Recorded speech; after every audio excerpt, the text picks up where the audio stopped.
Voilà, une belle affiche. Vous êtes revenu un peu plus près du top 5 aussi. C'est vraiment un beau match de fin de saison à jouer lundi, quoi. J'imagine, c'est assez. Effectivement, le Red Star, le fait d'avoir gagné au Red Star, nous a rapprochés de Guingamp.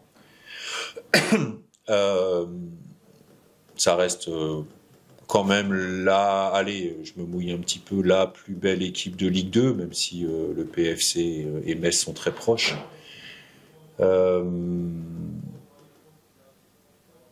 Match un lundi soir, les conditions météo seront pas trop mal, j'espère. Enfin oui, il y a tout ce qu'il faut pour avoir un beau match. Alors après, un match difficile pour nous, c'est évident, comme il l'est pour toutes les équipes qui rencontrent Lorient. Voilà.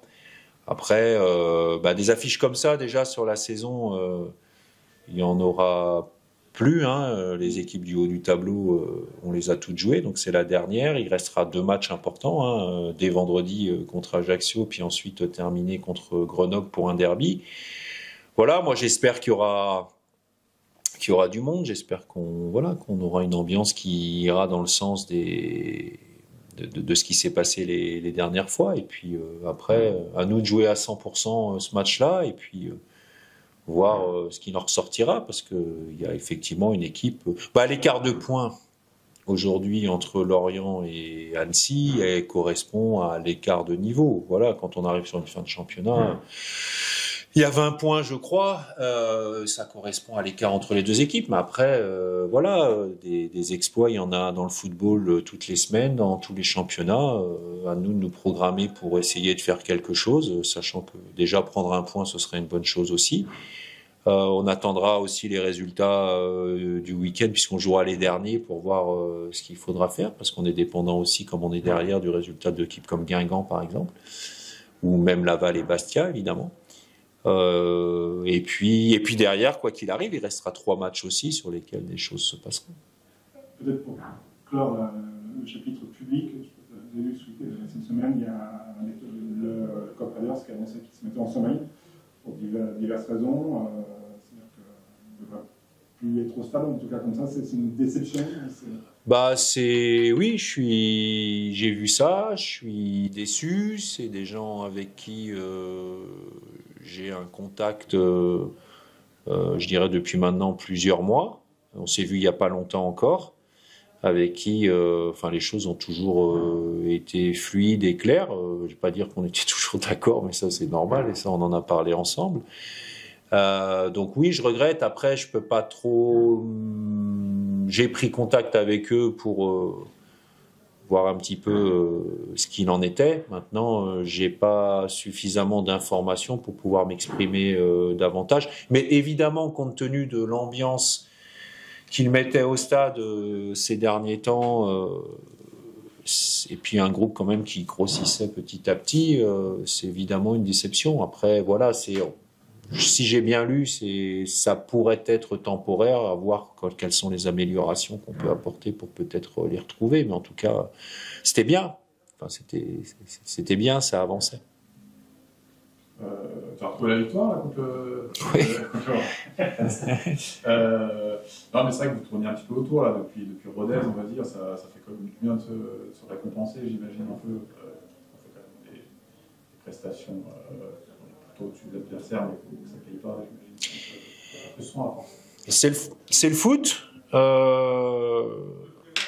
Je citais Luis Enrique l'autre jour qui disait que le football s'occupait pas d'être injuste ou injuste. Là, c'est ce que disait Carlo Ancelotti aussi après l'élimination du Real. Il dit il y a le bon côté du foot quand on gagne, et puis il y a des clubs qui connaissent très souvent le bon côté, mais il faut même ces clubs-là, des fois ils connaissent le mauvais côté, le tout, encore une fois, quand ça va pas bien, et je l'ai déjà dit et je le redis, quand ça va pas bien, c'est surtout de continuer à travailler sur ses principes, de pas douter, surtout pas paniquer. Et, en tout cas, c'est un des aspects au club, c'est une des caractéristiques au club que l'on a et que j'apprécie aussi en tant que coach. C'est qu'il n'y a pas. Alors bon, c'est peut-être un peu plus facile cette année parce qu'il n'y avait pas de danger immédiat, mais on sait de quoi on parle. On s'est retrouvé En janvier 2024, dans une situation très compliquée, il n'y a pas eu non plus de panique, de panique excessive. Donc c'est important aussi dans ces moments-là. Et puis travailler sur les prestations, chercher à être bon, à s'améliorer toujours. Et puis à un moment, ça tourne. Est-ce que la victoire, enfin je veux dire, entre la défaite de Pau 1-0 et la victoire de Red Star 1-0, c'est deux matchs très très très proches.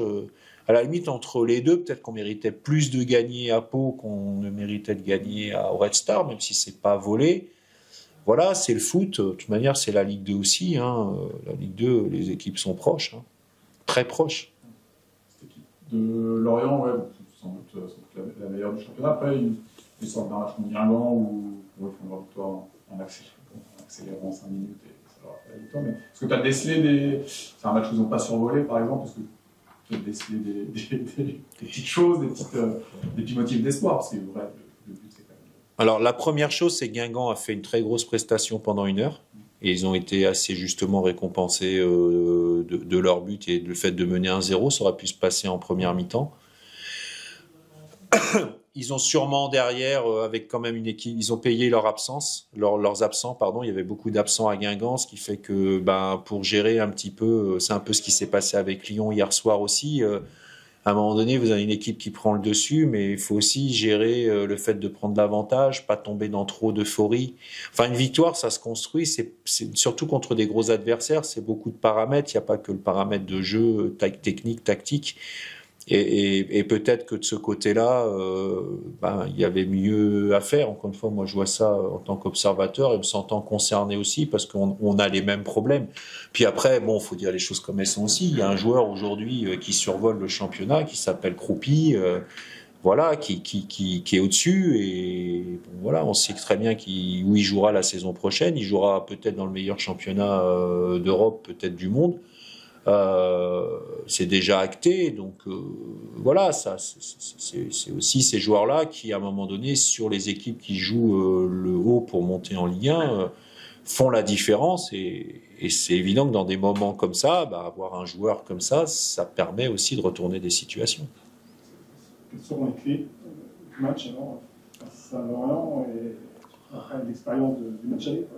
La clé, elle est simple, hein, faut être à 120% partout. Voilà. Faut être à 120% partout, avoir un peu de chance aussi, mais être à 120%, ça fait aussi partie ça en fait partie, c'est-à-dire qu'il faut aussi avoir un peu de chance sur un match.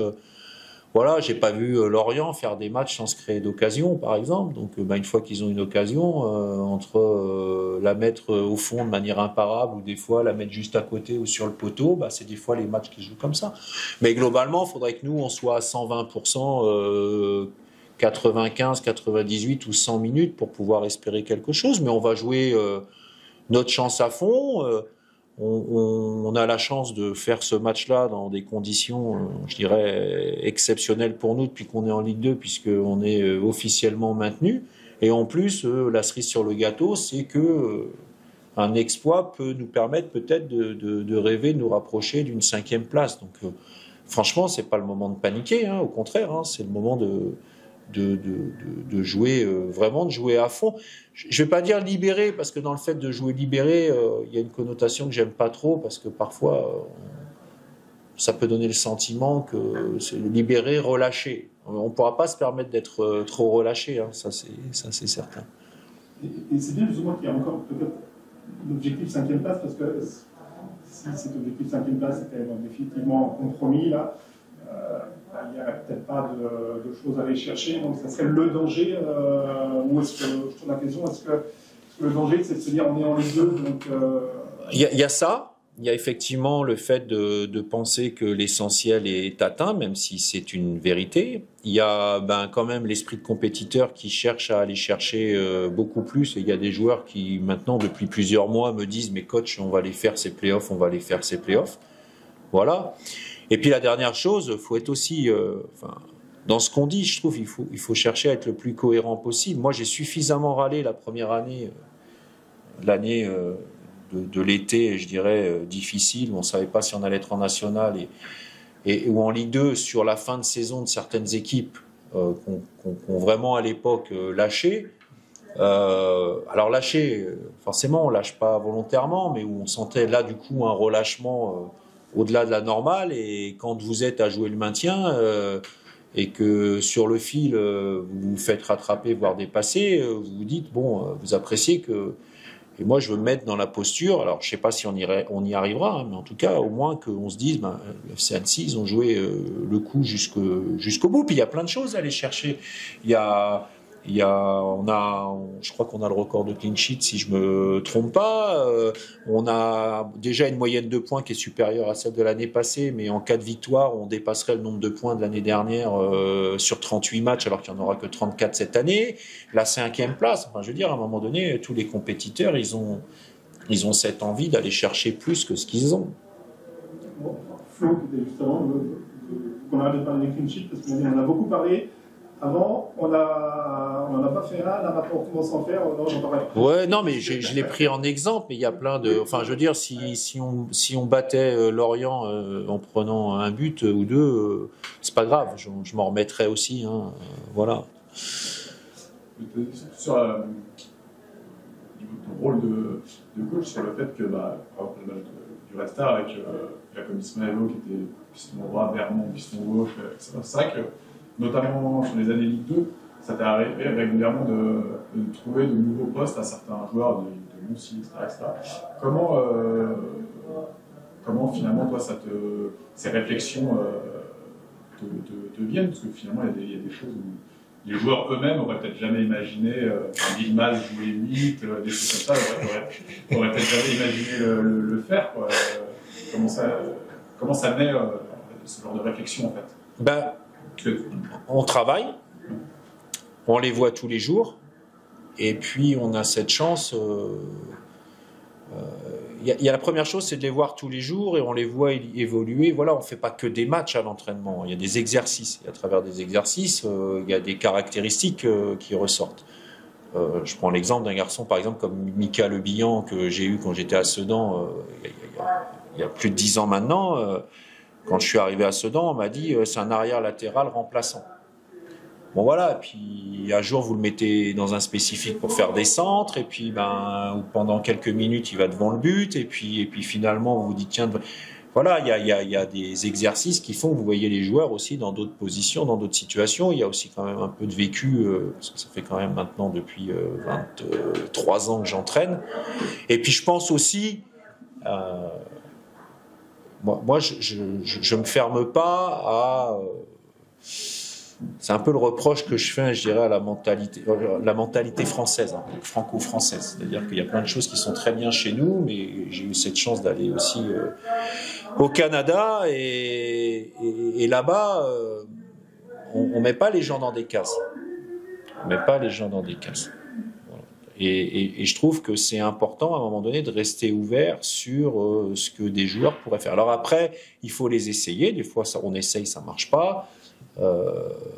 Après, faut que le joueur aussi joue le jeu. Oui, c'est ce que je te demandais. Voilà. Parce que des fois, c'est. Je veux dire, le gars joue à droite toute sa vie, il faut changer. Ouais. Mais faut que le joueur adhère. Voilà. Après, souvent, quand on le fait, c'est aussi que c'est pour améliorer quand même un peu la situation. C'est-à-dire que si vous avez un joueur très performant à un poste, c'est rare quand même que vous l'enleviez de ce poste-là. Voilà. Puis la dernière chose, sûrement chez nous aussi, c'est qu'on est quand même obligé de s'adapter à plein de choses, parce que, encore une fois, on récupère pas au départ les meilleurs joueurs de la ligue, et c'est important En fait, faut chercher, on cherche tout le temps, et chercher, c'est faire des essais, et puis parfois ça marche, parfois ça marche pas. J'avais fait pareil avec Cadieux à Boulogne. Cadieux, quand il est arrivé, c'était un latéral aussi remplaçant. Voilà. Et puis quand je le voyais dans des petits jeux réduits, tout simple, hein, il avait quand même des caractéristiques techniques d'un milieu plus. Après, vous y allez pas. Quand le joueur adhère, il faut aussi qu'il ait confiance dans le choix du coach, du staff en tout cas. Donc ça, ça se passe comment? C'est beaucoup de discussions. Oui, c'est des discussions. Après, je pense que s'il y a quelque chose qu'on a acquis aujourd'hui à Annecy, et d'ailleurs on le ressent dans les sollicitations qu'on peut avoir, c'est quand même le fait que les jeunes joueurs ayant un potentiel, ils aient envie de venir chez nous, parce qu'ils savent que la porte est ouverte. Voilà. Et je veux dire, aujourd'hui, on va prendre de Saïdion, qui était là la première année, jusqu'à Gagnou, qui est le dernier arrivé, on va dire, il y a quand même eu un paquet de joueurs, jeunes joueurs qui sont venus et qui ont joué et pour qui la saison a été bénéfique. Et en plus, ça a été bénéfique, parce que c'est ça qui est quand même important. Moi, c'est ce que je dis aux joueurs et puis parfois aux agents. Moi, je suis pas là pour faire jouer des jeunes joueurs. Moi, je suis là pour gagner des matchs. Donc, si des jeunes joueurs peuvent m'y aider, très bien. Si ça doit me faire perdre 10 matchs d'affilée, donner du temps de jeu à un futur joueur de Ligue des Champions, moi, je suis pas là pour ça. Moi, je suis pas là pour voir des futurs joueurs de Ligue des Champions. S'ils la jouent un jour, j'en serais très heureux pour eux. Mais entre-temps, il faut qu'ils permettent aussi au club de prendre des points et de gagner des matchs. Et ça, tu disais, tu fais peut-être plus ça ici à Annecy, par des fois le manque de moyens que ailleurs. Globalement, je l'ai quand même. Tu l'as fait. C'est toujours quelque chose que je le fais plus ici, je dirais, parce que les circonstances font que. Au début, que je m'occupais surtout de jeunes, mais en jeunes, c'est un peu plus facile parce que quelque part, ça fait partie de la formation de trouver le bon poste. Mais oui, j'ai toujours, voilà, quand je vous parlais de Sedan avec Mika Le Bihan, c'était 2011-2013. Voilà, donc, et c'est avec Sam, Michel d'ailleurs, c'est nous qui l'avons mis avant-centre sur un match de coupe, pas loin d'ici d'ailleurs. Je sais pas, je sais plus contre qui c'était, mais c'était dans la région. Voilà. Est-ce que finalement c'est pas la marque de fabrique de Laurent Guyot aujourd'hui, c'est-à-dire de faire bien avec pas grand-chose, pas grand-chose, alors le terme est pas choisi, hein, mais d'arriver justement à faire progresser ces jeunes et... Je pense faire pardon, je pense faire partie, je suis pas le seul, mais je pense faire partie des entraîneurs qui doivent exploiter au maximum le potentiel des joueurs qu'il a. Voilà. Et j'irai pas à dire entre guillemets avec ce qu'il a, comme vous l'avez dit, pas méchamment, mais en tout cas en termes d'expérience, peu de références. Voilà. Et effectivement, c'est sûrement plus facile à faire que pour des joueurs, pour des entraîneurs qui sont dans des grands clubs avec des joueurs déjà expérimentés et des salaires des fois qui sont quand même des investissements pour le club, donc qui nécessitent aussi qu'il y ait un retour pour exposer ces joueurs-là, parce qu'il y a toujours une histoire de revente à un moment donné. Je ne dis pas que c'est un autre métier, on ne fait pas un autre métier, mais le management est différent, oui, sûrement. Voilà. Et pas mal de joueurs à l'essai là, cette semaine, ouais. C'est aussi une façon avec le maintien acquis, de prendre un petit peu d'avance et se permettre de faire venir des gens à ce moment de la saison. C'est une volonté. Alors, c'est plus facile à faire quand effectivement vous avez le nombre de points et que vous n'êtes pas dans une urgence absolue. Maintenant, même si le calendrier l'a permis aussi, c'est pas un hasard si on l'a fait là. C'est parce qu'il y avait le match de vendredi. On a joué Restart un vendredi, on rejoue que le lundi d'après contre Lorient. Ça permet aussi d'avoir sous la main plusieurs jours des joueurs, mais aussi des êtres humains. Et nous, on accorde aussi beaucoup d'importance à ce qu'est la personne, parce qu'on accorde beaucoup d'importance à l'état d'esprit, parce qu'on accorde beaucoup d'importance au don de soi pour l'équipe. Voilà. Et il n'y a rien de mieux que de les voir, les avoir, les mettre dans des exercices et les avoir 2-3 jours, pour certains un peu plus, parce qu'il y en a certains qui revenaient, qui étaient déjà venus. Voilà, ça s'est présenté comme ça. Ça a permis aussi de voir des jeunes du club sur une opposition que moi je vois un petit peu moins. Quoi qu'il en soit, ça n'empêche pas que c'est pas ces joueurs-là certains d'entre eux peuvent se retrouver chez nous la saison prochaine, parce qu'il y a eu des choses, en tout cas, globalement, le niveau était très intéressant. Maintenant, ça ne peut pas et ça ne doit pas être notre recrutement, je dirais, majeur pour renforcer l'équipe la saison prochaine. C'est une évidence. Mais si ça peut être, je dirais, des bonnes surprises à la Gabijan, on est dans la conférence de presse un peu cliché. Ben oui, faut pas s'en priver. Mais ça peut pas être une stratégie, de recrutement, prédominante. C'est-à-dire que c'est des joueurs qui, à un moment donné, doivent compléter un effectif avec l'espoir d'eux, apporter un certain dynamisme aussi, parce que c'est ces joueurs-là qui, à un moment donné, doivent pousser les anciens à se transcender et à justifier, je dirais, leur statut. Mais en aucun cas sont des joueurs, comme je disais l'autre jour, par exemple, pour Quentin Paris et Adam aussi. C'est bien, mais il faut pas leur donner la responsabilité trop tôt des résultats et donc du résultat final et du classement final, parce que c'est trop tôt. Un petit point sur le groupe. Retour de Pajot. Non, pardon, Pajot il est revenu, mais non, retour de Pajot parce qu'il était malade, pardon. Bilmaz, toujours suspendu. Voilà. Si je dis pas de bêtises coup-ci, parce que j'ai dit une bêtise l'autre jour de Kachi qui était suspendu, il ne l'est pas. Gagnou devrait l'être contre Ajaccio. Voilà, mais on récupérera Bilmaz. Et puis sinon, j'ai tout le monde à disposition. Quadio est revenu s'entraîner normalement avec le groupe, mais il ne sera pas dans le groupe là. Et on devrait récupérer Paco Lajugi aussi la semaine prochaine ou la semaine d'après pour s'entraîner. Ah, pas pour Non, pour l'instant non. Voilà. Kylian, pareil, mais on prendra un tout petit peu plus de temps parce que c'est un jeune joueur et la blessure était un petit peu plus... Comme c'est pas une récidive pour lui, on voudrait éviter la récidive. Ouais. Voilà. Juste pour vraiment finir, parce que c'est vrai qu'on a été long. Bon. Mais, non, c'est vrai qu'on a vu Flo SKS avant et je me disais, finalement, cette année, on n'a pas beaucoup parlé finalement du gardien au FC Annecy, c'est que ça a roulé finalement. Bon, mais c'est vrai que alors, ça n'a pas été un sujet. Enfin, Flo, même quand ça a été parfois un sujet, ça a été un sujet assez rapide pour moi à gérer. Hein. Moi, je veux bien. Oui, clairement, oui, mais Flo, c'est une progression, même si la progression n'est pas linéaire, parce qu'il y a toujours des périodes de moins bien, il en a eu aussi, mais jamais significative. C'est quelqu'un qui, entre le moment où il est arrivé et aujourd'hui, moi je le considère comme un cadre au même titre que Kachi Pajot, plus jeune, mais au même titre que Kachi Pajot.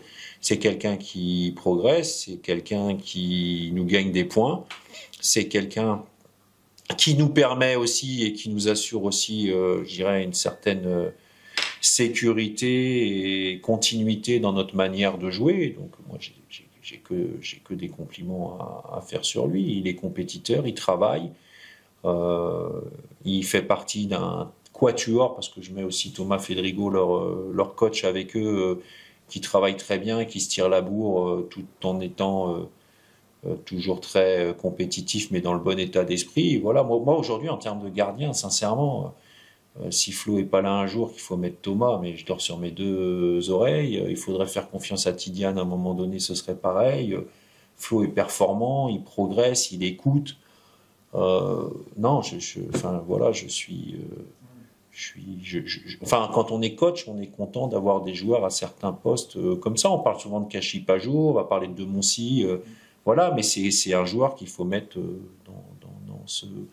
dans ce profil de joueur-là aujourd'hui, en tout cas dans mon esprit. Après, voilà, c'est la compétition, c'est un poste difficile et ce qui compte finalement, c'est pas là, je suis en train de parler de ce qui s'est passé. Maintenant, ce qui est important, c'est ce qu'on a devant nous, les échéances devant nous. Puis c'est bien, il va être testé contre Lorient sûrement. Non ?